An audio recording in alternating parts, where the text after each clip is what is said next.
The follow-up is simple. Ask a question, listen to the answer, then follow up. I'm your host, Noah Kozlov. Enjoy. Hi, and welcome back to the Follow-Up Podcast. I'm Noah. My co-host is my 5.5-year-old daughter, Eden.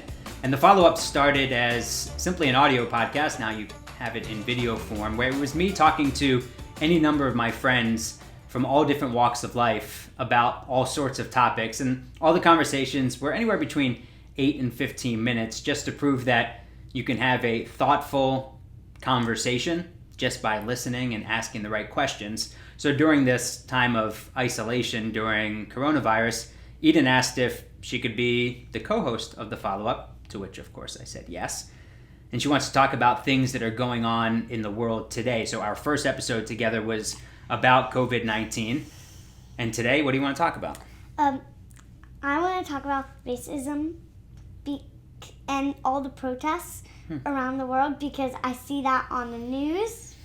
Right, so you usually put on the news, usually the Today Show in the morning before you have breakfast to see what's going on. Do you know what racism is? Yeah, is when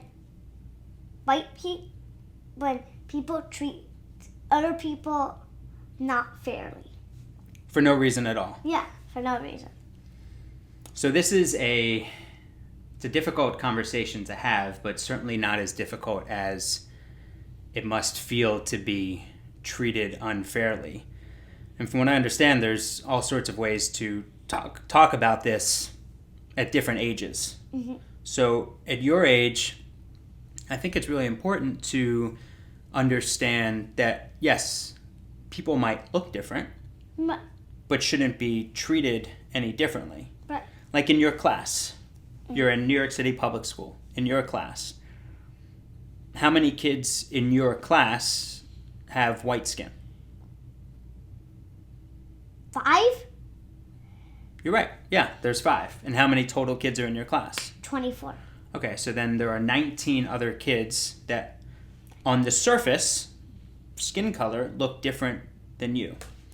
Have you ever seen anybody treated differently in your class because of the color of their skin? No.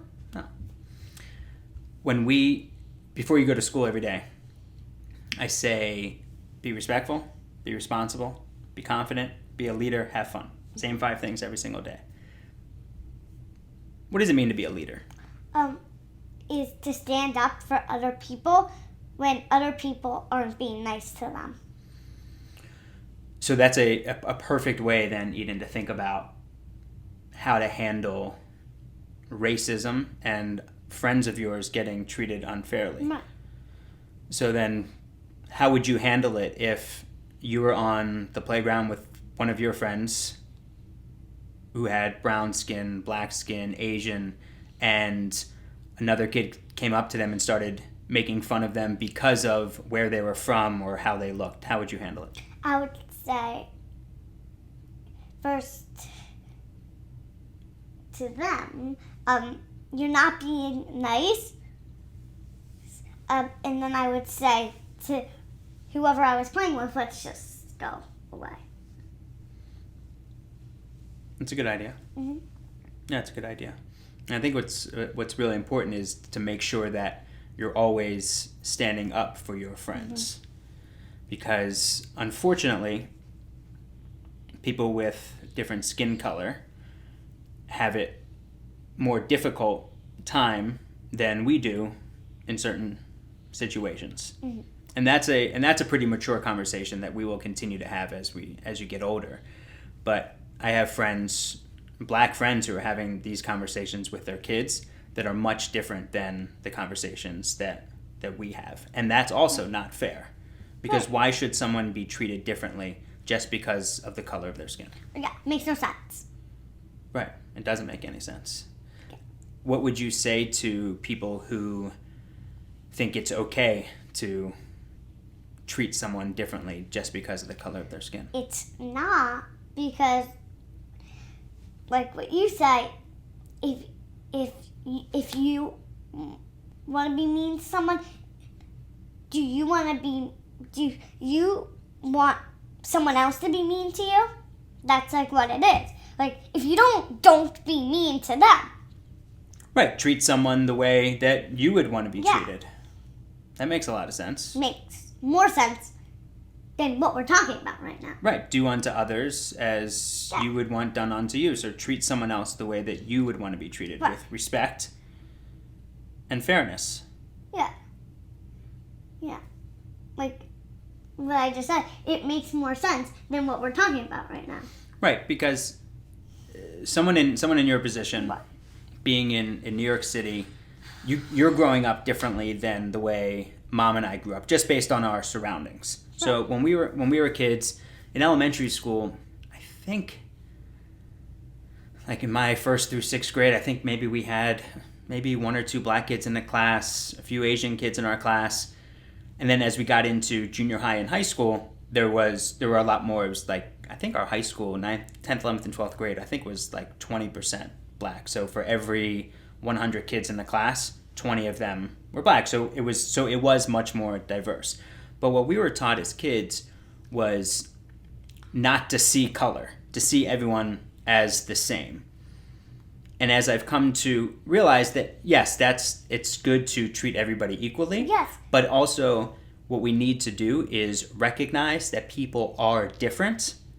Right. And understand where they're coming from, and embrace that diversity, and really start to understand where racism comes from and how to fight it. So being a leader, and also not just